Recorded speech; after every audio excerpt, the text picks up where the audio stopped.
Milestone স্কুলের শিক্ষার্থী ও অভিভাবকদের ওপর আইনশৃঙ্খলা বাহিনীর হামলার প্রতিবাদ জানিয়েছে কয়েকটি রাজনৈতিক দল। বুধবার জাতীয় ঐকমত্য কমিশনের সংলাপ থেকে 10 মিনিটে প্রতীকী ওয়াকআউট করেছে সিপিবি, বাসদ ও বাংলাদেশ জাসদ।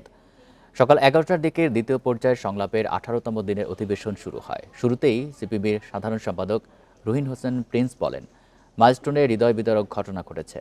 সেটার প্রতিবাদ কর্মসূচিতে শিক্ষক, শিক্ষার্থী ও অভিভাবকদের ওপর হামলার তীব্র নিন্দা জানান তিনি। বলেন, বর্তমান সরকারের কর্মকাণ্ডে অতীতের স্বৈরাচারী শাসকের আচরণ ফুটে উঠেছে। 10 মিনিটে প্রতীকী ওয়াকআউটের পরে সকাল 11টা 25 মিনিটের দিকে তারা আবারও সংলাপে যোগ দেন। পরে কমিশনের সহসভাপতি অধ্যাপক আলী বলেন, সরকার এই বিষয়টি গুরুত্ব দিয়ে পরিচালনা করছে। প্রতিবাদ হিসেবে তারা যা জানিয়েছেন সেটা আমি মনে করি যে নাগরিক হিসেবে এবং রাজনৈতিক দল হিসেবে তাদের এই অধিকারের চর্চাকে আমরা স্বাগত জানাই। আমরা মনে করি যে তাদের বক্তব্যগুলো যেহেতু জাতির সামনে উপস্থাপিত হয়েছে, আশা করি সরকার এগুলো বিবেচনা করবেন।